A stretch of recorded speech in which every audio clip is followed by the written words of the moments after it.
During a NASA special event, the CEO of Genesis Nathaniel presents his plans to colonize Mars, saying they only need to add water. He also introduces the team of 6 geniuses that will be leaving soon to prove that it's possible. The lead astronaut is Sarah, who answers a few questions from the crowd and explains 4 years on Mars aren't a sacrifice but an opportunity. The title of this movie is The Space Between Us. I hope you enjoy. Join me for the rest of the movie. Afterward, the crowd rushes outside to watch the astronauts board the rocket and leave the planet in a very impressive launch. The rocket parts split and the pod with the astronauts carefully moves to dock with the station that will take them to Mars. 2 months later, Sarah is throwing up again and her colleagues worry. Soon big news reaches Nathaniel on Earth. Sarah is pregnant. He refuses to make the team come back and announces the baby will be raised during the mission, but they must keep it hidden from the public. When they finally make it to Mars, Sarah immediately gives birth to a healthy baby boy. Sadly, she only gets to hold him for a few seconds before her heart rate starts dropping. The team tries their best to help her, but it's too late. Sarah has died. All of this is broadcasted to Nathaniel, who rushes back to the company to discuss the situation. Mars' gravity will alter the child's organs, meaning the heart won't be strong enough to work on Earth's gravity, and his bones will be oversized. There's no way he could survive coming to Earth. Nathaniel wants to go public with this and take full responsibility, perhaps even go to Mars too. However, director Tom refuses and reminds Nathaniel that he's sick, so he wouldn't survive the trip. In the end, they agree to let the child grow up in Mars and keep him a secret. Once the meeting is over, Nathaniel gets into a spacecraft and tries to leave the planet.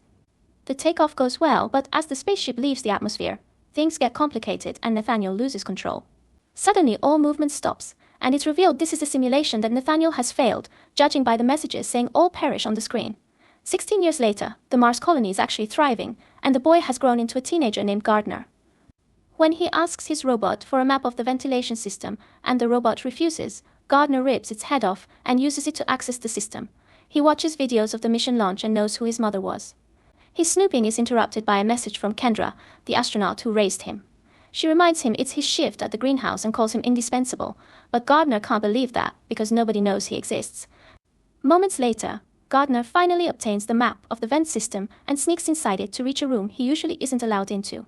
Here he opens a locker and finds a box with Sarah's belongings that he takes to his room. There's a ring and a flash drive disguised as a branch, which Gardner connects to his computer. The files contain pictures and videos of Sarah and a man during a beach vacation, causing Gardner to assume that's his dad. After printing a screenshot of the couple, Gardner receives a message from Tulsa, his online buddy from Earth.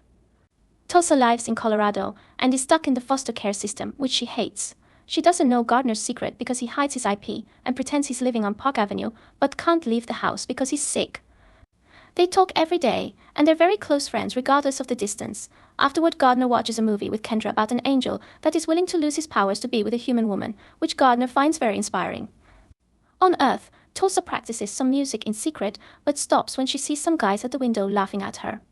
Annoyed, she leaves the school on her bike, ignoring the guys trying to come after her and throwing nasty comments. After a ride through the mountains, Tulsa makes it home, only to find her foster father unconscious because he drank too much. She wakes him up and drags him to his old biplane, asking him to pilot it. Her dad says she should do it instead, but Tulsa doesn't dare. Back to Gardner, he makes sure nobody is around and makes a jump to press a sensor that hacks the lock and open the door. This jump leaves him in pain and hardly breathing. Then he suits up and leaves the base on a car to visit Sarah's grave. This only causes him to be more frustrated about his situation, so he starts driving like crazy to blow off some steam. However, this causes the car to lose control and flip. Gardner's suit breaks and he starts losing oxygen, but luckily Kendra has been following him and arrives just in time to save him. When they return to the base, Kendra scolds Gardner for not being responsible and wonders how he got past the electronic lock.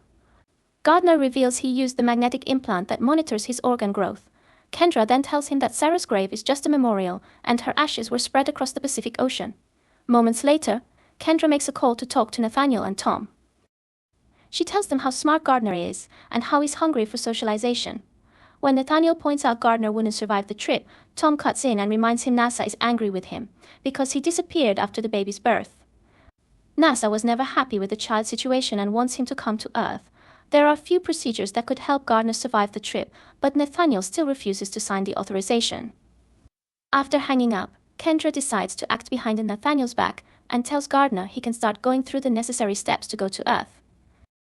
Gardner immediately messages Tulsa, telling her that they've found a cure for his illness and he'll visit her soon. Next, Gardner undergoes a very risky procedure to increase his bone density, followed by tons of physical therapy to get him used to Earth's gravity. When he isn't training, Gardner takes all the money from the crew's wallets in storage. He also watches romantic movies to learn more about courtship. Once Gardner is finally ready, he and Kendra leave in a shuttle that is taking a few astronauts home. While they chat, Gardner asks about his father, but Kendra swears nobody in the crew knows his identity or any details about him. On Earth, Nathaniel checks the Mars security cameras and the crew files, discovering that Gardner is gone. He runs to the NASA offices and talks to Tom, who had been working with Kendra behind the scenes. Nathaniel demands to see the boy when he arrives, but Tom says it's impossible. When the shuttle gets close to the planet, Gardner is overwhelmed by its beauty. As soon as they land, a NASA team gives him shades to protect his eyes from the sun and a mask to protect his lungs, but Gardner is very distracted by the sea because he never saw so much water before. Afterward, they take him to the lab to run some tests and make sure he's fine. Later that day, Nathaniel is finally allowed to visit Gardner, who continues to be impressed by all the colors and his own new weight. They start exchanging questions about life on Earth versus life on Mars, but they're interrupted by Kendra. She and Nathaniel join another meeting with Tom, and they agree to keep Gardner in quarantine a bit longer until they make sure everything is well. When Kendra gives Gardner the news, he immediately complains because he's tired of being locked up. As soon as he's left alone, he sneaks out of his room and opens a bunch of gas tanks to fake an emergency. By the time the alarm starts wailing, he's in the locker room stealing a suit to hide among a group of students. While security tracks him on the cameras, Gardner enters another building and steals some clothes from a worker. Using his implant again, Gardner opens the back door and gets access to the loading bay, where he takes the chance to hide inside the truck. By the time Nathaniel and the guards arrive, the truck is already gone. A few hours later, when the truck finally makes another stop, Gardner gets out and almost gets run over by another vehicle in the street. He dodges just in time and keeps going until he finds a hobo with a fire. Gardner is amazed by the flames and even exchanges his shades for the man's. He also gets directions for the bus station. While waiting for the bus, it starts to rain, and Gardner enjoys the feeling while everyone else runs for cover. Meanwhile, Kendra is helping Nathaniel search for Gardner, and she looks at his computer files, learning about his friend Tulsa. Eventually, Gardner makes it to Colorado and goes to Tulsa's school to finally meet her in person. When she realizes who he is, she slaps him for ghosting her for months. Gardner apologizes and explains his trip required a very specific kind of transportation method that didn't allow him to send texts. Tulsa calms down and tells him to wait while she finishes her classes. However, he gets bored and follows her into the classroom, where he impresses the teacher and the other students with his science knowledge. Suddenly, Gardner notices a handle and pulls it, not knowing it's the emergency wash station. Some water falls on him, and he finds it amusing like everyone else. After class, Gardner tells Tulsa he's from Mars, but she doesn't believe him. He shows her the picture of his mom with the man and explains he wants to find him. Then Tulsa takes him to her house, only to find Nathaniel and Kendra already there. Gardner refuses to go with them and starts running away, while Tulsa's dog keeps them at bay with some ferocious barking. Kendra manages to follow him anyway, but before she can catch him, Tulsa shows up in her foster father's biplane. As Nathaniel joins the chase in a van, Gardner runs fast enough to jump on the biplane, and Tulsa finally takes off. As they fly away, Gardner is amazed by the feeling of the wind and the great views. Eventually, the biplane starts running out of gas, so they must do an emergency landing. Tulsa chooses the freeway and starts going down, only to see a truck coming toward them. Thankfully, Tulsa reacts fast and manages to fly above it. Then she finally lands, causing a bunch of cars to drive off-road. The biplane doesn't have brakes and keeps going, getting too close to a building. The teens quickly jump off the plane, saving themselves right before it crashes against the building and explodes. Meanwhile, Nathaniel and Kendra have been following them on a helicopter. When Nathaniel makes a sudden move, Kendra accidentally drops the tablet with the GPS and footage. By the time she picks it up, she only sees the explosion and assumes the teens are dead. After Tulsa and Gardner run away, a bunch of firefighters, cops, and agents from NASA appear on the area. Tom confirms there are no bodies, meaning the teens are alive. Nathaniel freaks out and blames everything on Kendra, who has a breakdown and reminds him she's been leading the Mars mission all these years when that was originally his job. Moments later, Gardner and Tulsa make it to town, and Tulsa uses a phone to steal a car from a dealership while the owner is with a client. The duo travels through the countryside, and Tulsa asks Gardner more questions about his life, but she still doesn't believe him when he says he's from Mars and is being chased by NASA. Furious, she stops the car and starts yelling at him, explaining she's tired of everyone in her lifeline. Gardner shows sympathy for her situation and behaves like the gentleman from the movie to get her back in the car. At that moment Gardner gets scared when he sees something big moving on the road, so Tulsa has to explain it's just a guy riding a horse. A few hours later, the duo stops at a diner and wait for a mother to rush with her child to the bathroom. Then Tulsa uses the tablet the mother left on the table, pointing out it won't be traced like her phone. She finds Sarah's story on the internet, but her death has been covered up with a fake suit failure story. Then Gardner brings out the ring and Tulsa notices it's half of a bigger one. It also has some engraved words on it, so she searches them and learns that they're written in the language spoken by a native tribe in Arizona. It means reunion of halves, love, eternity, and it was signed by a shaman, causing them to conclude this is a wedding ring. At that moment, the guy behind them takes a selfie with them. To make matters worse, the police have arrived and the mother is coming out of the bathroom, so the duo has to escape. Meanwhile, Nathaniel and Kendra are informed by the police that they found a pair of runaway teenagers, but they turn out to be the wrong people. Nathaniel starts freaking out and admits he's made many mistakes, like giving up. Then Kendra gets a call from the lab saying that the test results aren't good and Gardner won't survive much longer if he stays on Earth. Back to Tulsa and Gardner, they've stolen another car and they're enjoying their trip to Arizona. Gardner keeps getting amazed by things like balloons, new food, and even a harmonica. When they find a mall, they get new clothes and some supplies. Tulsa finds a piano and plays a song she wrote, which Gardner finds beautiful. Soon the mall's security footage reaches the hands of Nathaniel. Once they're back on the road, Tulsa teaches Gardner how to drive, and he uses the chance to repeatedly tell her she's beautiful. It makes her feel a bit awkward, so he squeezes her knee to calm her down. That night, they stop to make camp.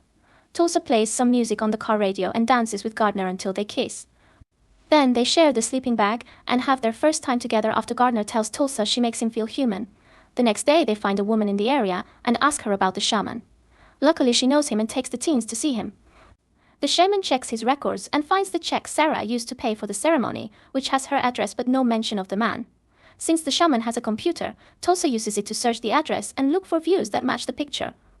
At that moment, Gardner's nose starts bleeding, so he turns around and cleans it off before she can see it. Tulsa's search is successful and finds the place from the picture. On their way out, the other woman tosses flower petals at them so they share a kiss. After many hours of driving, the duo decides to spend the night in Las Vegas. Tulsa tries to show Gardner all the buildings that imitate famous places from around the world, but Gardner finds it too overwhelming and fake. He starts feeling dizzy and his nose bleeds again until he passes out. Gardner is immediately taken to the hospital, where the doctors run tests and notice his strange bones, not to mention his enlarged heart. Tulsa also sees this and realizes he wasn't lying. When Gardner finally wakes up, he wants to leave immediately. At first, Tulsa tries to stop him, but Gardner explains the hospital can't save him anyway, so at least he wants to finish his mission. The duo sneaks out of the hospital and steals another car to escape right before social services arrives. Sometime later, the duo finally makes it to the place from Sarah's picture. Gardner is very weak and Tulsa has to help him walk. They find the guy and show him the picture, explaining that the official story is a lie and Sarah died during childbirth. When Gardner says the man is his father, the guy freaks out and tries calling the police. Tulsa stops him and yells at him until the man explains Sarah was his sister. Devastated by the news, Gardner starts walking toward the sea. When Tulsa tries to stop him, Gardner explains his mother's ashes are here, and that since he didn't choose where he was born, he wants to choose where he'll end. After the couple shares a kiss, Gardner falls into the water, only for Nathaniel and Kendra to show up to the rescue. Together with Tulsa, they drag him out and lay him down on the sand. Gardner starts asking questions about his mother, and the way Nathaniel answers them finally makes him realize he's his father, which Nathaniel confirms. Afterward, an ambulance rushes Gardner back to NASA, and once he's stable enough, they put him in a shuttle to take him back to Mars, and Tulsa comes along. He doesn't have much time left and the pilot refuses to go faster because of regulations, so Nathaniel takes over the controls. The shuttle begins shaking a lot under his command, but he's desperate to save his son, and this time he doesn't make any mistakes. The shuttle safely makes it to the stratosphere, and Tulsa wakes up Gardner, who immediately starts feeling better. The teens hold hands and float together, while confessing their love for each other. When the shuttle stops at the station, Gardner has to say goodbye to Kendra and Tulsa, who can't come along. Tulsa watches in tears how Gardner returns to Mars for the sake of his health. Sometime later, Gardner is healthier and wearing his mother's ring. He and Tulsa are still chatting online every day. One afternoon, Kendra visits Tulsa and explains nowadays she trains astronauts at NASA and that she has a big empty house that makes her feel lonely, so she volunteers to adopt Tulsa. The girl is happy to accept, and soon she joins the training program too. Meanwhile, on Mars, Gardner gets to know his father better. Thanks for joining us for this movie. I hope you enjoyed it. Don't forget to click on the subscribe button. See you soon.